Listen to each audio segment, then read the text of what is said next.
அனைவருக்கும் வணக்கம். நான் டாக்டர் கபிலன். புத்தக வரிசையுடைய 2வது வீடியோவுக்கு உங்களை வரவேற்கிறேன்.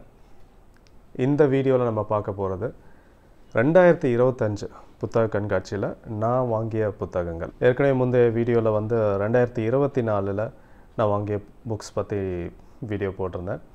அண்ட் 2024 புத்தக கண்காட்சி எனக்கு ரொம்ப ஸ்பெஷல். என்ன அப்படின்னா, அந்த புத்தக கண்காட்சியில் தான் முதல் முறையாக ஏன்னா நான் சின்ன வயசுலேருந்தே இந்த புத்தக கண்காட்சிகள் போயிட்டுருக்கேன். ஆனால் முதல் முறையாக ஒரு நூலாசிரியராக, ஒரு புத்தக ஆசிரியராக நான் புத்தக கண்காட்சிக்கு போன முதல் வருடம் 2024. ஸோ என்னுடைய இந்த புத்தகம் தியானம், சில்வர் ஃபிஷ் பப்ளிகேஷன்ஸுடைய வெளியீடு. ஸோ 2023 வந்த புத்தகம் இது. 2024 தான் முதல் முறையாக என்னுடைய புத்தகத்தை புக் ஃபேர் இதில் பார்த்தேன். ஸோ இந்த முறை 2025 இந்த முறையும் என்னுடைய புத்தகங்கள் நிறைய ஸ்டாலில் இருந்துச்சு. மறுபடியும் பார்க்கும்போது ஒரு சின்ன சந்தோஷம். வழக்கம் போல் இந்த வருஷமும் 2 முறை போவேன். யூஸ்வலாகவே புத்தக கண்காட்சிகளுக்கு குறைஞ்சபட்சம் 2 தடவை போவேன். வாய்ப்பு கிடச்சா 3-4 கூட போகும். ஆனால் மோஸ்ட்டாக ஒரு 2 தடவை போயிடுறது உண்டு. எப்பயுமே புத்தக வீக் டேஸில் தான் போகிறது உண்டு. அந்த ஒரு 2 மணிக்கு ஆரம்பிக்கும், 2லேருந்து ஒரு 9 o'clock வரைக்கும் இருக்கும்.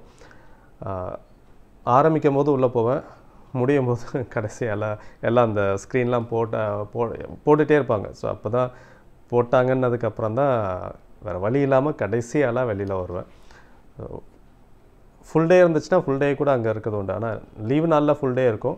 ஆனால் லீவு நாளில் பார்த்திங்கன்னா கூட்டம் நிறையா இருக்கும். அப்படின்றதுனால ஹாலிடேஸில் நான் போகிறது கிடையாது. எப்படி அவ்வளோ நேரம் இருக்கேன்னா, புக்ஸுக்கு நடுவில் நான் போயிட்டேன் அப்படின்னா எனக்கு வேறு எதுவுமே மைண்டில் இருக்காது. பசி தாகம் எதுவுமே இருக்காது. நான் அங்கே போனால் எதுவும் மோஸ்ட்டாக சாப்பிட்றது கூட நான் டைம் ஸ்பெண்ட் பண்ண மாட்டேன். அந்த டைமை நான் இதில் செலவு பண்ணலாம், இல்லை அந்த காசை புக்கு வாங்குறதுக்கு செலவு பண்ணலாம் அப்படின்னு யோசிச்சுக்கிட்டு எதுவுமே பண்ண மாட்டேன். அந்தளவுக்கு எனக்கு ஒன்ஸ் புக்ஸோடைய அந்த என்வாயன்மெண்ட்டுக்குள்ளே உள்ளே போயிட்டேன் அப்படின்னா அது ஒரு வேறு ஃபீல். ஏன்னா புத்தகங்கள் தான் எனக்கு நெருங்கிய நண்பர்கள். அப்போ புக் ஃபேருக்குள்ளே போகும்போது பார்த்திங்கன்னா, நார்மல் பீப்புளெலாம் ஒரு பார்ட்டிக்கு போகும்போது ஃபுல்லாக அவங்கள சுற்றி ஃப்ரெண்ட்ஸ் இருப்பாங்க.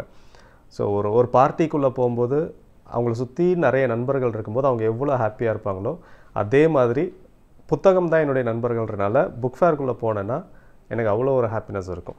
ஸோ அந்த ஒரு பார்ட்டி மூட்டில் இருப்பேன் நான். ஸோ அந்த புக்ஸை ஃபுல்லாக பார்த்தாலே அவ்வளோ எனர்ஜி வந்துடும். சரி, புக்ஸ் மேலே எனக்கு இருக்கிற ஈடுபாடுகள் பற்றி வேறு ஒரு வீடியோவில் பார்க்கலாம். இன்றைக்கி 2025 புத்தக கண்காட்சியில் நான் வாங்கிய புத்தகங்கள் என்னென்னு பார்க்க ஆரம்பிக்கலாம். நிறையா இருக்குது. ஆல்ரெடி கண்டிப்பாக இது லாங் வீடியோவாக தான் போகும்னு நினைக்கிறேன். ஸோ கொஞ்சம் புத்தக விரும்பிகளுக்கு மட்டும்தான் இந்த வீடியோ போர் அடிக்காமல் இருக்கும். மீதி யார் பார்த்தாலும் கண்டிப்பாக போர் அடிக்கும். ஸோ முதல் புத்தகம் நான் காட்ட விரும்புகிறது உன்னை அறிந்தால். இட்லியாக இருங்கள் பாகம் 3. இட்லியாக இருங்கன்றது பார்த்திங்கன்னா எமோஷ்னல் இன்டெலிஜென்ஸ் பற்றி சோமவல்லியப்பன் அவர்கள் எழுதிய புத்தகம் இது. இந்த இட்லியாக இருங்கள் முதல் புத்தகம் எனக்கு தெரிஞ்சு ஐ திங்க் ஸ்கூலாக அவர் காலேஜ் படிக்கும்போது வாங்கியிருந்தேன் நான். எமோஷ்னல் இன்டெலிஜென்ஸ்ன்றது டேனியல் கோல்மேன் அவர் காயின் பண்ண ஒரு ஃப்ரேஸ். அந்த டேனியல் கோல்மேனோடைய புக்கை நான் படிச்சிருக்கேன். ரொம்ப பெரிய புக்கு, ரொம்ப டீப்பான ஒரு சப்ஜெக்ட். அந்த பீரியடில் எமோஷ்னல் இன்டெலிஜென்ஸ் டாப்பிக்கில் நான் தமிழ் புத்தகம் வேறு எதுவும் பார்த்ததில்ல. இவருடைய புக்கு தான் ஃபஸ்ட்டு நான் பார்த்தேன், அந்த இட்லியாக இருங்கள் அப்படின்னு பாகம் 1 அது. ஸோ இப்போ இது 3, 4வது பாகமும் கூட வந்துருச்சு. ஸோ 2வது பாகம் அதுக்கப்புறமா 2வது பாகம் ஒரு ஃபியூ இயர்ஸ் பேக் வந்துச்சு, அதுவும் வாங்கிட்டேன். அதுக்கப்புறமா இன்றைக்கி போகும்போது கிழக்கு பதிப்பகத்தில் அந்த 3வது பாகம் இருந்தது. ஸோ டக்குன்னு எடுத்துட்டேன் நான். ஓகே, 3வது வந்துருச்சு அப்படின்ட்டு. சரி, இதை பார்த்துட்டு அப்புறமா 4வது வாங்கலான்ற ஒரு ஐடியா. இதில் என்ன ஒரு ஸ்பெஷல் அப்படின்னு பார்த்தீங்கன்னா, அதை எடுத்துகிட்டு நான் வெளியில் வரும்போது பார்த்திங்கன்னா அங்கே புத்தக ஆசிரியர் சோமவல்லியப்பனே அங்கே உட்காந்துட்டு இருந்தார். சின்ன வயசுலேருந்தே இவர் எனக்கு ஃபேவரட். ரொம்ப இவருடைய நிறைய புத்தகங்கள் நான் படிச்சிருக்கேன். சோமவல்லியப்பன் எக்ஸ்ட்ராடினரி ஒரு ரைட்டர். இவருடைய நிறைய புத்தகங்கள் நான் படிச்சிருக்கேன். ஸோ முதல் முறையாக அவரை நான் நேரில் பார்க்குறேன் அப்படின்னோடனே ரொம்ப ஒரு ஹாப்பி ஆகிடுச்சு. ஸோ அதுக்கப்புறமா பில் போடுற இடத்துல புத்தகம் கொடுத்து அவருடைய கையெழுத்து வாங்கிட்டேன். ஒரு வித்தியாசமான அனுபவம் தான் வைங்களேன். என்னுடைய புத்தகங்களுக்கு நான் கையெழுத்து போட்டு கொடுத்துட்ருக்கேன் ஒரு பக்கம். இன்னொரு பக்கம் ஒரு ஆத்தர். அதுவும் இவர் என்னுடைய ரொம்ப வருஷ ஒரு ஃபேவரட்டான ஒரு ஆத்தர்ன்றனால அப்போ அதெல்லாம் எதுவுமே யோசிக்கல. இல்லை, எனக்கு என்னுடைய ஃபேவரட் ஆத்தருடைய சைன் வேணும் அப்படின்னு சொல்லிட்டு நான் கையெழுத்து வாங்கிட்டேன். அப்போ வாங்கும்போது அவர் பார்த்துட்டு என்னை கொஞ்சம் பார்த்துட்டு உங்களை எங்கேயும் பார்த்த மாதிரி இருக்கே அப்படின்னாரு. ஆனால் நான் என்னை பெருசாக அறிமுகப்படுத்திக்கல.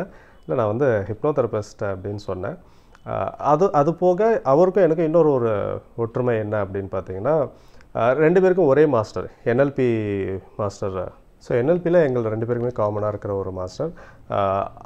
அவரை பேர் சொல்லி அவர் எனக்கும் மாஸ்டர் அப்படின்னு சொல்லியிருந்தேன். அந்த அவர் பேர் கேட்டவொன்னே அவரும் ரொம்ப ஹாப்பி ஆகிட்டார். அப்படியா அவருடைய ஸ்டூடெண்டான்னு சொல்லிட்டு கொஞ்சம் நல்லா சகஜமாக பேச ஆரம்பித்தார்.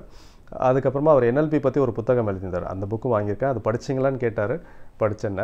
அந்த புக்கில் வந்து ஹிப்னோதெரப்பி ரிலேட்டடாக சில விஷயங்கள் நிறைய இருக்கும்.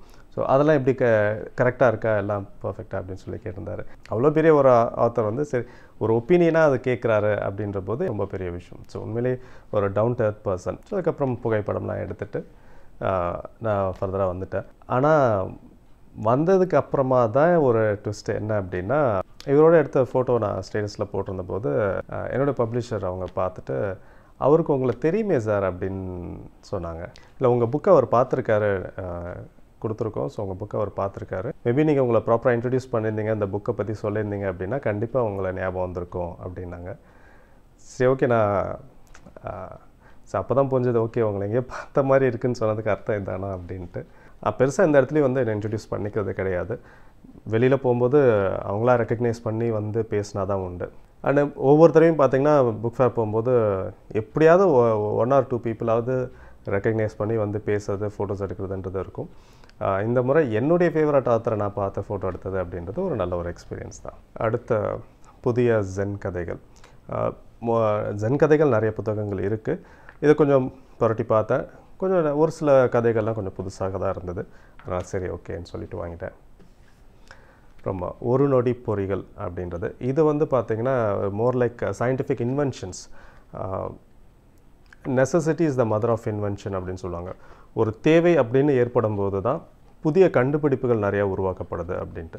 ஸோ அது மாதிரி எந்த மாதிரியான தேவைகள் என்ன மாதிரியான கண்டுபிடிப்புகளுக்கு காரணமாக இருந்துச்சு அப்படின்றத பற்றி ஒரு புத்தகம். நிறைய சயின்டிஃபிக் இன்வென்ஷன்ஸ் பார்த்தினா ஒரு கம்பைலேஷன் தான். ஆசிரியர் டாக்டர் மா லெனின். அடுத்து என்னுடைய ஃபேவரட்டான ஒரு ஆத்தர் அண்ட் ஸ்பீக்கர் சுகிசிவம் ஐயா அவர்களுடைய மனிதனும் தெய்வமாகலாம் அப்படின்ற புத்தகம். அடுத்து சீன ஞானம் வாழ்க்கை வெளிச்சம், MS உதயமூர்த்தி ஐயா அவர்களுடைய புத்தகம். இந்த புக்குக்கு பின்னாடி ஒரு கதை இருக்குது. ஆக்சுவலாக MS உதயமூர்த்தி ஐயா வந்து நிறைய பேருக்கு தெரிஞ்சிருக்கும். நானும் சின்ன வயசுலேருந்து இவருடைய புத்தகங்கள் நிறைய படிச்சிருக்கேன். இந்த புக்கு வாங்கினதுக்கு ஒரு ரீசன் என்ன அப்படின்னு பார்த்தீங்கன்னா, நான் தாவோ தீட்சை எடுத்ததை பற்றியும் தாவோ தே சிங் ஸ்டடி பண்ணிகிட்ருக்கிறத பற்றியும் நான் லைவில் நிறைய பேசியிருப்பேன். அப்போ வந்து இந்த தாவோ தே சிங், அதாவது லாவோ ட்சூ எழுதுன அந்த தாவோ தே சிங் புத்தகம், அதில் நான் நிறையா அந்த தாவோ கிளாஸில் வந்து நான் நிறையா ப்ரெசன்டேஷன்ஸ் கொடுத்துட்ருக்கேன். ஸோ அதை பற்றி பேசும்போது வந்து நிறைய பேர் வந்து இந்த தாவோ தே சிங் வந்து தமிழில் இருக்குமா அப்படின்னு சொல்லி கேட்டிருந்தாங்க. தமிழில் இருக்குமான்னு கேட்டதுக்கு என்னுடைய பதில் என்ன அப்படின்னா, நான் ஆங்கில புத்தகங்கள் தான் படிச்சிருக்கேன். இதனால் தமிழ் புத்தகங்களும் சிலது வாங்கியிருந்தேன். ஆனால் அது வந்து என்னுடைய திருப்திக்கு ஏற்றபடி இல்லை. தாவோ தே சிங்கில் வந்து பார்த்திங்கன்னா பாடல் மாதிரி தான் இருக்கும். நம்ம இதில் இந்த சித்தர் பாடல்கள் மாதிரி, செய்யுள் மாதிரி. ஸோ எல்லாமே வந்து பாடல் இதில் தான் இருக்கும். அது அப்படியே இங்கிலீஷில் ட்ரான்ஸ்லேட் பண்ணி தமிழில் ட்ரான்ஸ்லேட் பண்ணியிருப்பாங்க. ஒரு சில தமிழ் புத்தகங்கள்லாம் நேரடியாக தமிழில் ட்ரான்ஸ்லேட் பண்ணியிருந்த போது அந்த ஒரு சில புக்கில் வந்து பார்த்திங்கன்னா வெறும் அந்த பாடலுடைய தமிழ் ட்ரான்ஸ்லேஷன் மட்டும்தான் இருந்தது. அதுவே வந்து ஒரு கவிதை மாதிரி போட்டிருந்தாங்க. ஆனால் அந்த ட்ரான்ஸ்லேஷனும் வந்து பார்த்திங்கன்னா எனக்கு அந்தளவுக்கு பிடிக்கலை. ஒரு கூகுள் ட்ரான்ஸ்லேட் மாதிரி இருந்ததுன்னு வைங்களேன். அர்த்தம்லாம் ரொம்ப மாறி போன மாதிரியான ட்ரான்ஸ்லேஷன் நிறையா இருந்தது.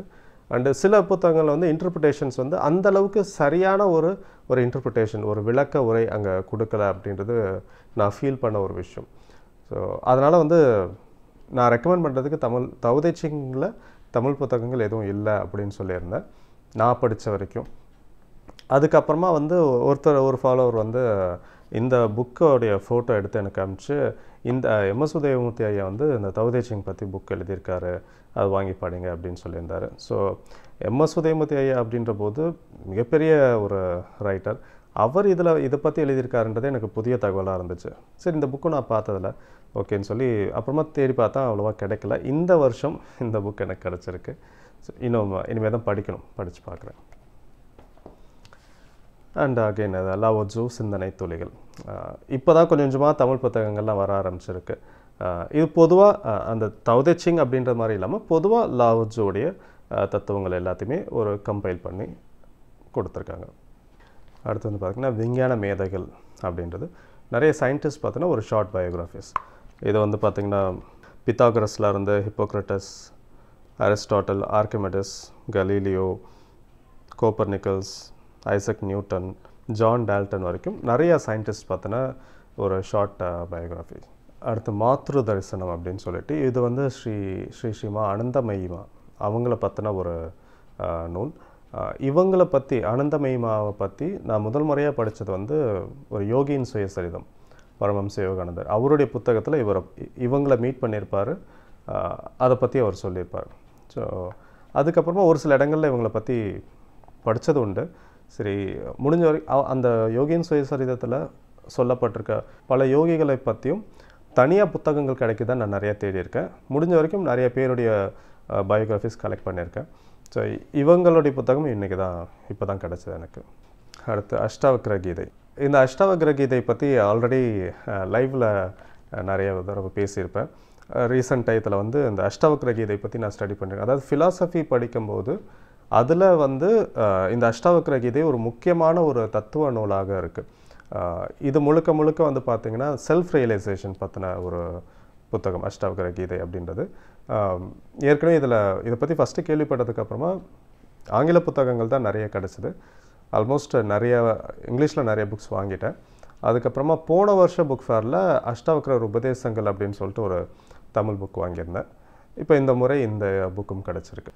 அடுத்து பார்த்திங்கன்னா இதய சூத்திரம், அகெயின் ஃபேவரட் ஆத்தர் ஓஷோவுடையது.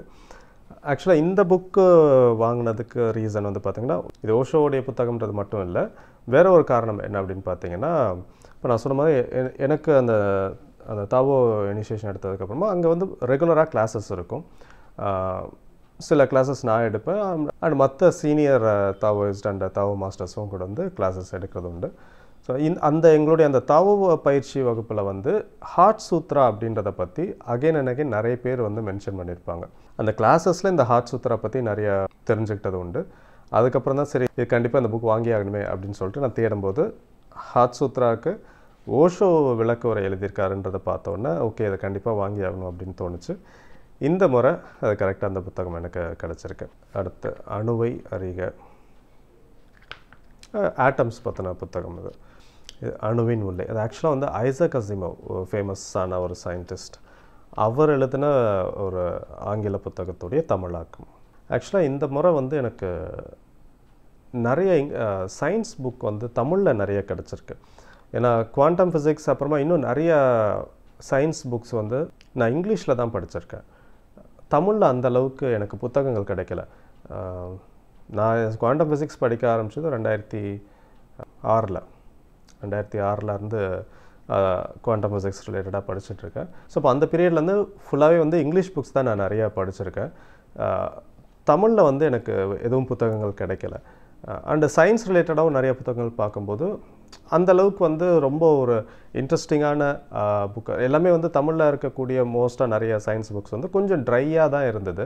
அதனால் பெருசாக அதில் நான் ஈடுபாடு காட்டல. அதனால் ஆஸ் யூஷுவல் நான் ஆங்கில புத்தகங்களே தான் படிச்சுட்டு இருந்தேன். ஆக்சுவலாக இந்த முறை பார்த்தீங்கன்னா நிறைய சயின்ஸ் சடனாக எனக்கு கண்ணில் படிச்சு நிறைய சயின்ஸ் புக் வந்து தமிழில் ரொம்ப அழகாக விளக்கம் கொடுத்து நிறைய புத்தகங்கள் அதை ஒவ்வொன்றா காட்டுறேன். நவீன அறிவியலின் எழுச்சி, எக்ஸ்ரே முதல் குவாண்டம் இயற்பியல் வரை. ஸோ இந்த மாதிரி தமிழ் புத்தகங்களாக முன்னாடியே கிடச்சிருந்தா இன்னும் நிறைய விஷயங்கள் சீக்கிரமாகவே புரிஞ்சிருக்கும்.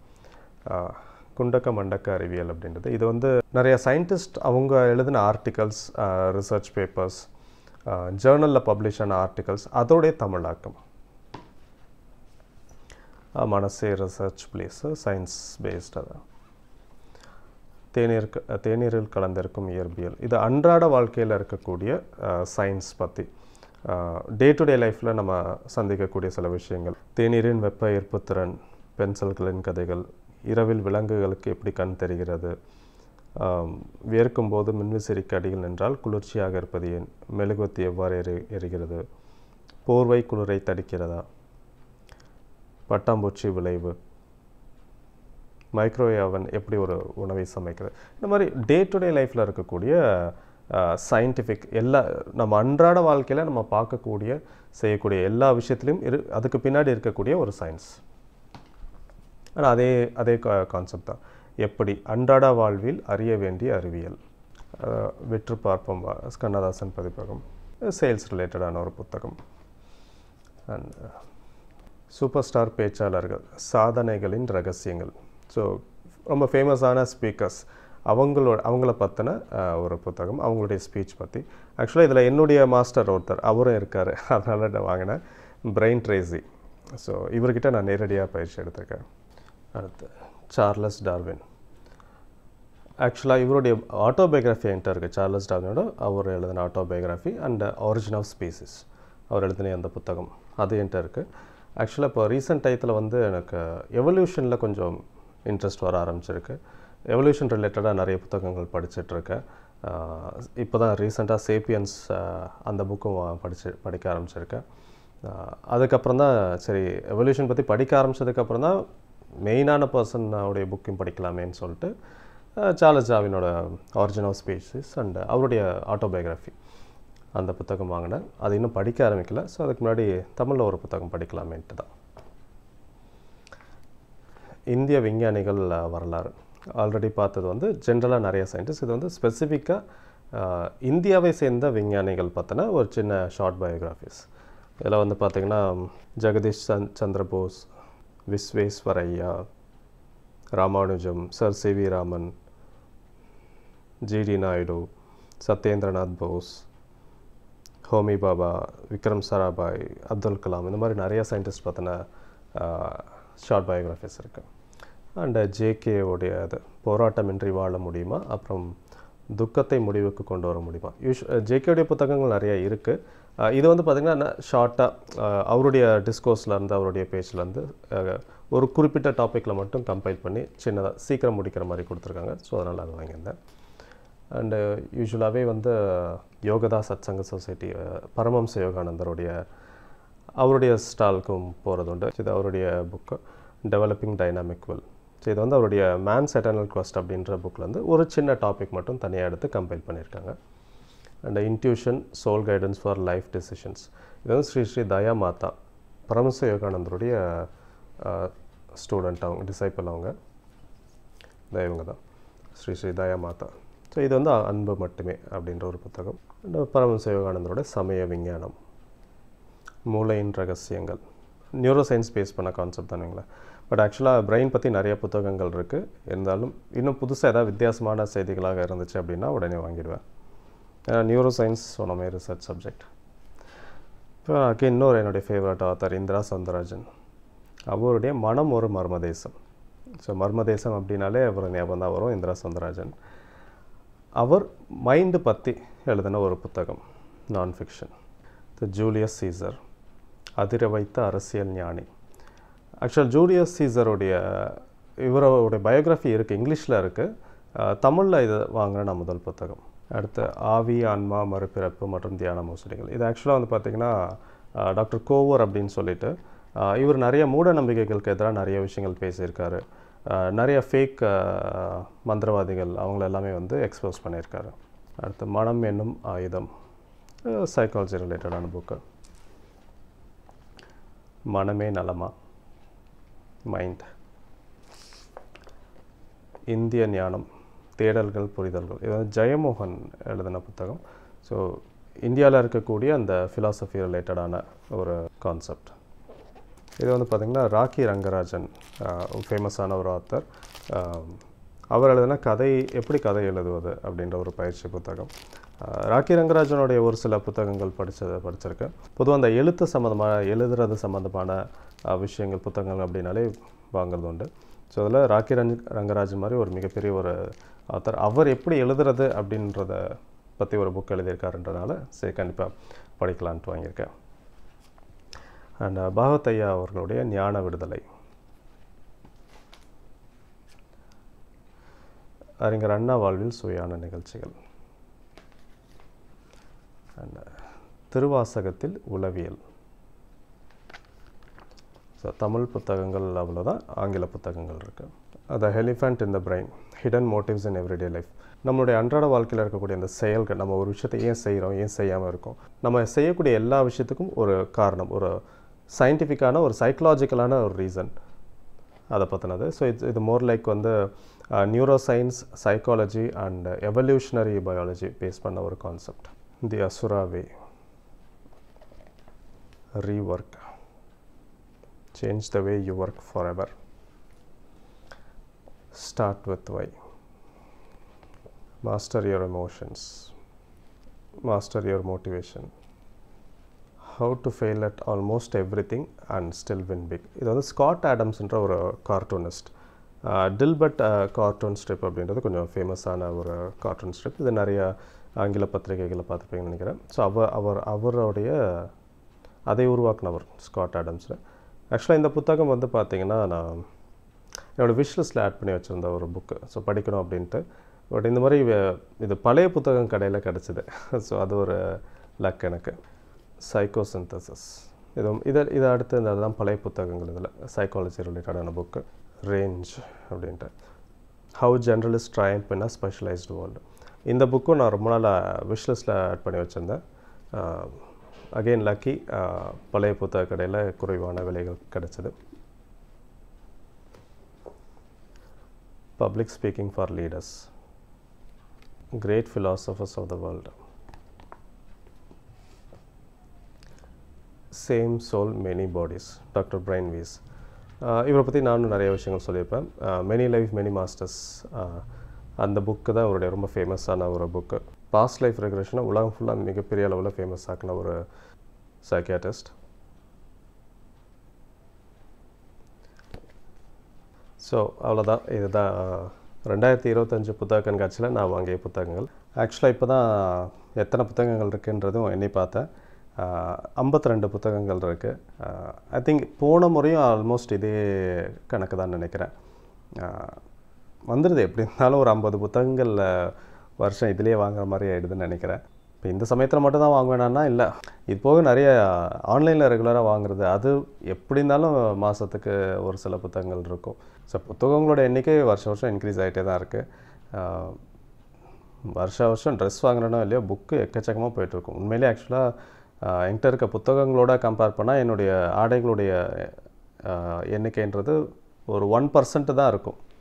பெருசாக எதுவும் ட்ரெஸ்ஸுக்குன்னு பெருசாக எதுவும் செலவு பண்ணுறதில்ல. என்னுடைய செலவுன்னு பார்த்தீங்கனாலே அதிகபட்சம் புத்தகம் வாங்குகிற செலவுகள் தான் அதிகமாகவே இருக்கும். ஸோ இப்போ நீங்கள் பார்த்த புத்தகங்களில் ஏதாவது நீங்கள் ஆல்ரெடி படிச்சிருந்தீங்க அப்படின்னா அந்த புக் எப்படி இருக்குன்ட்டு கமெண்ட்டில் போடுங்க. அண்ட் இன்னும் வேறு ஏதாவது ஸ்பெசிஃபிக்காக ஒரு சில புத்தகங்கள் பற்றி தெரிஞ்சுக்கணும் அப்படின்னா அதை பற்றியும் கமெண்ட்டில் போடுங்க. நான் மேபி அந்த புக், ஏன்னா அடுத்து நான் ஒவ்வொரு புத்தகமாக படிச்சுட்டு அதை பற்றின என்னுடைய கருத்துக்களை நான் பதிவிடுறேன். ஸோ எந்த புத்தகத்தை முதல்ல ஆரம்பிக்கலாம், இப்போ நீங்கள் நிறைய பார்த்துருப்பீங்க, இதில் எந்த புக்கை நான் முதல்ல படிச்சுட்டு அதை பற்றின கருத்து போடணும் அப்படின்னு சொல்லி கீழே கமெண்ட்டில் சொல்லுங்கள். அண்ட் இன்னும் வேறு ஏதாவது புக் சஜஷன்ஸ் நீங்கள் ஏதாவது கொடுக்குறதா இருந்தால் எனக்கு கமெண்ட்டில் சொல்லுங்கள். ஸோ அடுத்து இன்னொரு வீடியோவில் பார்க்கலாம். நன்றி, வணக்கம்.